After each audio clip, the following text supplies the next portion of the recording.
Ini saya tujukan pada teman-teman yang memang punya otoritas untuk ini.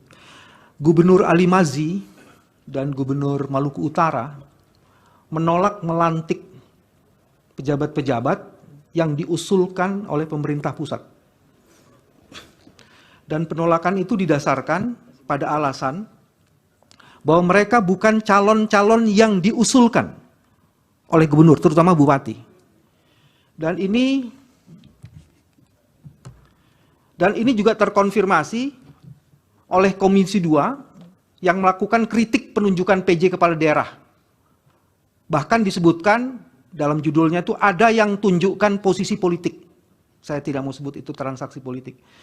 Bagaimana menjelaskan itu kalau memang prosesnya itu dilakukan secara accountable? Itu bagian yang pertama. Khusus di Bekasi, saya ingin bertanya, karena yang hadir penjabat dari Bekasi, apakah Presiden Jokowi pernah ke Bekasi?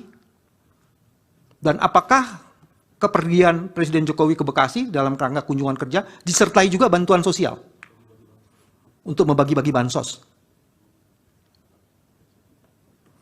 Terus yang juga lainnya, mau memohon konfirmasi, ini dalam kaitannya dengan proses pemilihan komisioner di KPU dan di Bawaslu. Beredar di masyarakat satu informasi yang mengkonfirmasi bahwa orang-orang yang akan dipilih itu sudah beredar di pusat, di masyarakat 1-2 hari sebelum pengumuman mereka. Saya pakai inisial saja Pak Ketua supaya tidak enak ini. HA itu direkomendasi oleh Ansor dan Gerindra. IH oleh Nasdem, BEI oleh Nasdem, Agus Melas oleh PDI. Ada nama-nama seperti itu. Begitupun di Bawaslu. Tapi sebenarnya tadi kan saya tidak menjelaskan soal rekrutmen. Nah, pertanyaan saya ini soal yang berkaitan dengan independensi dari penyelenggara pemilu. Ya, tapi saksi mengatakan perekrutan untuk kepala daerah, pejabat sebenarnya. Dan itu sekarang saya mengajukan pertanyaan ya, untuk nanti, ini. Karena ini tidak dijelaskan, nanti, padahal ini sungguh penting Pak Ketua. Ya, silakan nanti saksi jawab Bapak sepanjangnya. Jadi saya lanjutkan ini penutupnya.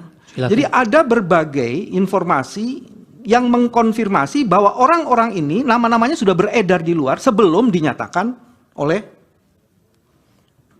Komisi 2. Dan yang paling menarik adalah ada pengaduan dari masyarakat sipil mengenai verifikasi faktual terhadap anggota peserta pemilu yang pernah ada di Komisi 2. Pertanyaannya adalah apakah kami hasil menghadirkan saksi ini dalam konteks pejabat kepala daerah.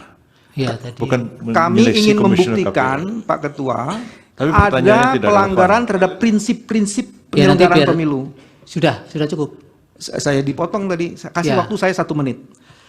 Biar nanti saksi sebisanya dia jawab. Ya, karena tadi memang core-nya yang dijelaskan adalah soal ya, memang tupoksinya termasuk pansel. Dan dalil kami juga mengatakan ya, itu. Sudah cukup. Yang 1 menit tadi apa? Ya, mohon maaf Pak Ketua.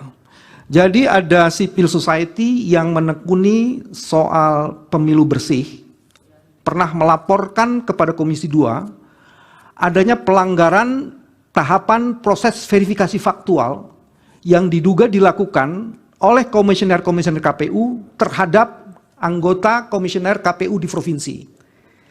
Ya. Dan pada saat itu rapatnya yang tadinya terbuka dibuat menjadi tertutup. Pertanyaannya kami adalah apakah kita bisa mendapatkan hasil itu dan bagaimana proses terhadap Yang Mulia, kami ingin konfirmasi kepada Pak Bambang. Saya belum selesai. Nah, ini supaya jangan jadi sesat informasi ini. No, ini saya belum selesai. Dalam dalil itu mendalilkan Saya belum Presiden Jokowi selesai. yang mengatur. Sekarang sudah berbalik lagi narasi seolah-olah dari partai politik. Mungkin bisa dikonfirmasi. Ini ada 2 pertanyaan. Sudah, kalau mau bicara semua keluar saja di luar berdua. Pak Ketua, saya belum selesai. Iya, Setelah itu makanya nanti saya akan keluar terus, kalau saya selesai. Tapi tinggal 1 menit tadi sudah titik Karena belum? saya diganggu oleh Iya, pengganggu. Tapi gangguannya tinggal terakhir, Oke, Pak. Titik terakhir kalau tadi. gitu Pak Ketua 30 detik. Jadi Pertanyaannya adalah apakah kami bisa mendapatkan konfirmasi terhadap hasil rapat yang tadinya terbuka dibikin tertutup? Ya. Terima kasih.